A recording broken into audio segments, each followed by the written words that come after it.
it's so small till it ain't. Yeah, I'm building up a wall till it break. She hate it when I call and it's late. I don't wanna keep you waiting. I hope I never keep you waiting. Yeah, I think I know it. There is one thing that you're doing right now and that's stopping you from achieving everything. And I know that because I do it myself and I did it a lot. And I just had this conversation basically for lunch, for breakfast, for every day actually. It's overthinking. Overthinking everything you want to do, overthinking everything you want to achieve, overthinking everything that's even working in your life. Because to be honest with you, I know so many people that are not smart but made it.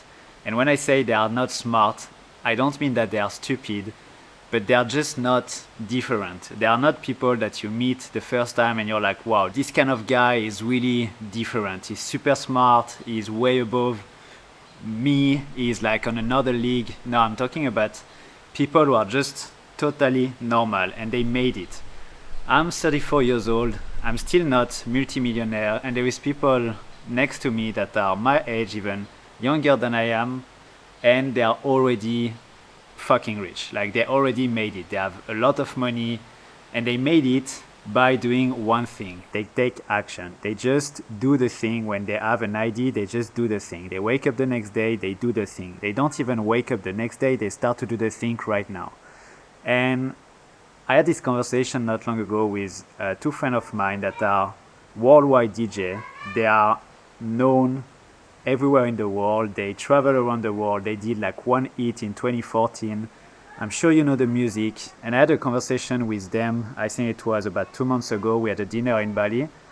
And they wanted to start vlogging, same thing as I do now. And they were like, oh, it's so easy for you because you have an amazing life in Bali. You know, for us, it's pretty boring. We live in Frankfurt. Our life is not that cool. And I was like, man, are you fucking kidding me? You were in India 2 weeks ago. You played in Jakarta. Now you are in Bali. Next week, you're going to fly in US. You're going to be in Miami. You're going to be in New York. You're going to be in, I think they went to Canada as well. So in about 3 weeks, they traveled around the world. And still, these guys were like, oh yeah, you know, my life is not that amazing. And I think it would be boring to film that. They even say something that is crazy because it's also crossed my mind. Is that they were afraid to show that when they fly economy and they don't fly business yet. And I was like, can you imagine that someone watching your vlog and will think, ah man, I have to stop listening to these guys because they make really good music, but they travel eco. I think, you know, it's not cool, and I don't want to listen to people that actually travel eco. I just listen to DJ that are traveling business or first class. That's totally stupid. And I was laughing at them until they actually reversed the question.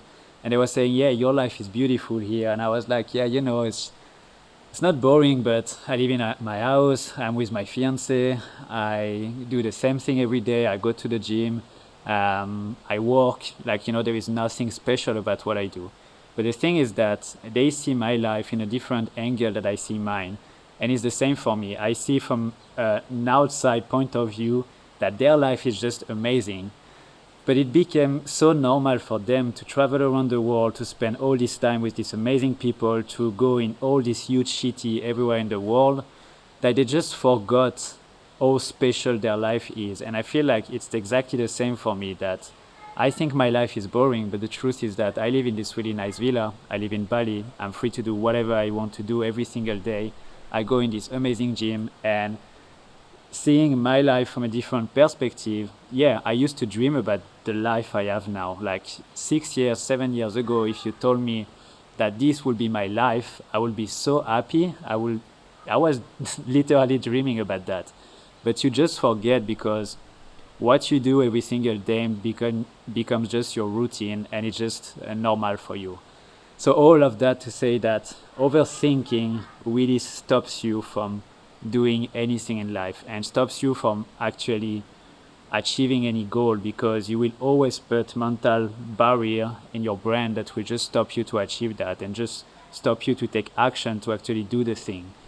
For example, now I was like already writing about what I want to talk about now, and I was like, how stupid is that? Because I could just take my camera and whatever setup I have, I can just record. I don't need any perfect setup. I don't need to have the perfect script to share that with you. I just need to express myself, because I'm sure you watching that, you're just expecting me to be also myself. Because if I choose to do a vlog, well, let's get naked. Let's do it. Let's just be myself and not try to pretend or try to have like always the perfect cinematic shot. And just, yeah, you want me to be myself. So one of the things that I got from that dinner with my friend is that you're often afraid to not be at the level of the expectation of the people who follow you. So for them, they were afraid that the people, the audience that followed them in their journey, who love their music, are expecting them to travel business and to have this certain lifestyle. So they stop themselves from sharing what they do because they are thinking about what people expect from them. And the truth is that no one give a fuck about that. I don't know, when I like an entrepreneur, I don't have any expectation about their life. And I think if they had a life that were more at my level, I will feel even better, because I will be like, wow, he's not that far from me, so I can achieve that goal. If anyone who started to share on YouTube or Instagram or whatever were always sharing this beautiful Lamborghini and Rolex and beautiful penthouse, whatever, like you will feel like this is not achievable, these people are too far from me. So I think that just sharing who you are right now, whatever level you have, whatever life you have, even if you're living in this small studio in this small city with the gray sky every day, just share your life. Because I used to live in a studio. I was living in a 17 square meter in Paris, and I had no money. When I arrived in Bali first time, I had absolutely no money. I think I had like 700 or 800 euro a month to survive. And that was fine. And I think that you always have to think that whatever level you are at right now, there's always people who are a little bit below that, and they are waiting for you to show them the path to go to that next level. So just do the thing, and I promise you right now that I will just take more action. When I have an idea, I will just do it. When I have something to share with you, I will just take the camera like I'm doing now and just share the thing, because yeah, you don't want bullshit. I'm sure you want me to share everything actually, and not wait for the perfect moment, the perfect cinematic shot, the perfect setup to share the thing. So just do it.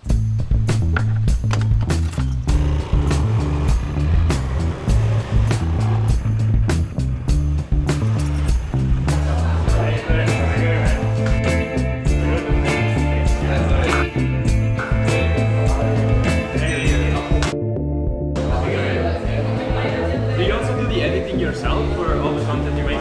Yeah, the vlog. This is actually where we started Dick.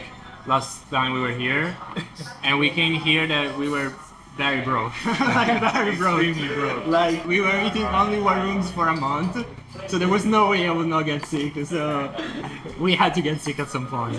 When I arrived here in 2018, we were just eating barong always. I didn't even have enough money to get the juice. So I was just drinking water and eating barong every day, and that's it. Like I would keep my money for some bintang at night. I was really wealthy. How cheap it was back then? Even It was cheaper probably, but I still feel like you can live this cheap life if you want. Like the guest house I was staying in was like 5 million a month. So it was really nothing. It was like back in the day it was like 300 euro with the change. And I was living there with breakfast included and like everything, all the service. Okay, but you can still find something You in can that still range. find that, and you can still go to the same bar where I used to go, and it's probably the same price. Which It was one like, was it was Boomy. Did you go there? it's in front of Mojo. And after I got like few rocks, like in the ride there was rocks and food. Boomy was one of our go-to spots. Every day at lunch, it was like, all right, what do we do today? Bumi, Sika, or Waruna. Yeah, and the other There was like 4 or 5. Barba. Kept switching between those, but it was the same shit everywhere. So what do you guys think about Bali this time? It's good. I think we honestly lived it in pretty different ways. Last time we were, I think Bali is like, it depends on how you approach it. You can get different outputs. Like last time we were very, very, very locked in because we had to, and it was great. The thing I love here is that you don't have to really take care about many things. You don't have to do your laundry, to cook and stuff like that. So like, it was very great to lock in. This time we were coming after a lot of months of locking, so it's very easy to get a bit too social here because you can easily meet people, and then they invite you here, they invite you there. Somehow we ended up in a group of like 10 Italians without even like planning it. And they were like, shit, like... And like no one of them is working, like... Yeah, so it's like... they did party. Alright, now we want to go to Japan, and like, it's like, okay, it was fun, but let's go to Japan and like, you know, get rid of social life a bit more. Yeah. Did you meet like founders and stuff here? Or? Yeah. Like yeah, SaaS yeah. founder a lot? Yeah, we met some. Well, for example, we stumbled across so many random people. So, for example, we use this affiliate platform called Told. You may have heard about it. We were at B-Work, and we see this guy with the Told sticker on the laptop. And we were like, wait, do you work at Told? Yes, I'm the founder. So we're like, There are also 2 guys and they're around 60k MRR. I wanted to invite them to the other dinner, but they couldn't make it. One morning I was telling to Nico like, hey, look at this website, this is so cool. But basically it was like a mascot generator for mobile apps, those kind of stuff. And he said, oh yeah, it's cool. In the night he went to, how it's called, Time Left. Yeah. He met the founder. But it was completely random. I just stumbled across this site like weeks before, and Sometimes I would like to have a physical business. You know, something that actually happened in the real life. yeah. Like Time Left, I think is a cool one. And Yeah. it's also like AI proof. Exactly. Yeah. Human interaction. And We've been chatting about this a lot recently. That like we feel like it's very nice today to have something that has like a moat outside of software, whether it's hardware or whether it's community, whether it's social or like some physical element, whatever it is good because like we saw it with like in our market, like everything changes so fast, you gotta adapt so fast, and like if you have no moat, it's hard. So. I want to start by, okay, this is like the 0 to 25k MR is like the overnight success kind of bullshit because the real story like you struggled before. So the first part is like basically what you built before, all the SaaS that you built, what you learned from it, how did you end up like actually changing it and making it minimalist and what you do now. Then the second part is like how did you find your ICP. And the third part is distribution, your strategy from 0 to 10k and up to 25k. With Twitter, with Tartar Story build, like how did it work for you? How did you actually get into it, and how much did it bring? yeah. And then the last part is how does it work to be like the 3 of you? Yes. Hello. Yes. How close? This is fine. Not close or not farther. No, that is good. Like people will think I became fancy because the last podcast was in a studio in Hong Kong as well. Okay, that's good. Okay. And 3, 2, 1. None of them are real special.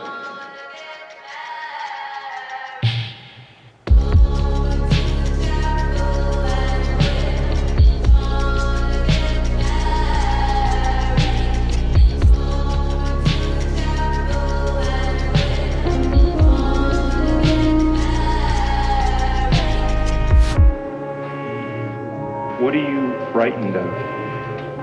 Being alone, I guess. Dying alone? Living alone? Yeah. Being alone, you know.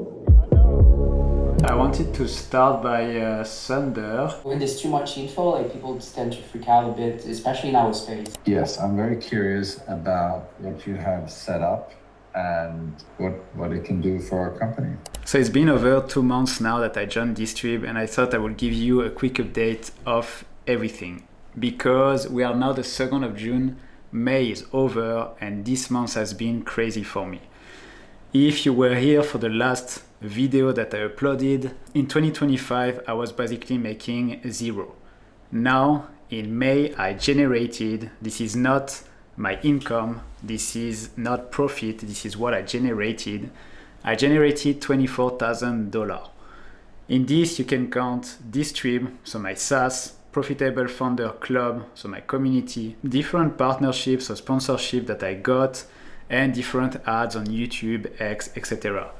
So this is pretty huge for me to generate this kind of amount after I gave up everything last year and I started over.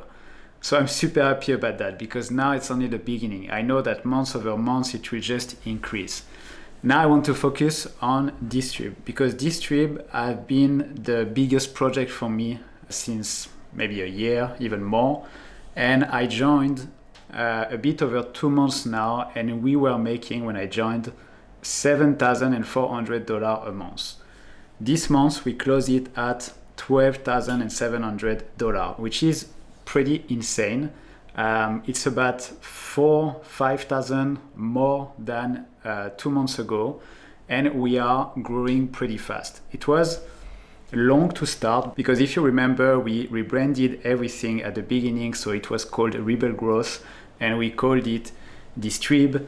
We cut a lot of features. We used OpenClaw to do a full audit of the tool. We changed a lot of things, and now the tool is finally, I think, close to perfect. By the way, something huge that happened this month as well. We got invited in one of the biggest channels about SaaS founders, so it will be released pretty soon. I think I will let you know when this interview will be online, but we are talking about the whole rebranding that we did, how we did it step by step, and how much we made from that, so the results from this rebranding. So we did this whole rebranding. We cut a lot of features. Now it's a minimalist product. We know exactly who are our customers because we spent, as you saw, a lot of time calling our customer, trying to get a lot of feedback to understand really what they need and what they don't need. We cut a lot of things. For example, we had social media scheduling before. We removed that, and all our customers, none of them complain about the fact that we removed it. And that's the kind of thing that you can do with your product. You can just remove features, see how your customer react to that, and if this is something that they didn't need, they will not tell you anything. And that's entirely what happened with us. Now we only schedule content and we do backlink exchange. But we added a lot of features on our tool to actually make our customer happy, which is a chat now that is connected to your Google Search Console, to the tool, so you can literally talk to this chat and ask any question, ask any report, even do an audit of your website. So that's a pretty cool feature that we added. We added the agentic mode, so I know that a lot of you were asking about that. You just want to access Distribb with your Cloud Code, with your OpenClaw, with your Hermes. We have a CLI now, and you can easily access to the tool whenever you want, and you can ask anything, you can change the keyword, you can literally automate all your SEO and GEO with our tool. And another feature that we added is also the recommendations. So now that we are connected to your Google Search Console and Distribb, we can tell you recommendation on your website to actually optimize your SEO. So this is a really cool feature as well that we just added. And now, honestly, I'm super proud about our product because the more call I have with our customer, the more I can see that this is not bug to fix, but this is more a conversation with them to know how they can actually optimize their Distribb and how they can work long term with it. And also a lot of people called to add more website on our tool because they are super happy about Distribb. So that's super nice for us because we started with a tool that was almost good, but we still had a lot of work to do. And now finally I'm super proud of it. My co-founder Borja is super proud of it. He does an amazing job on the product.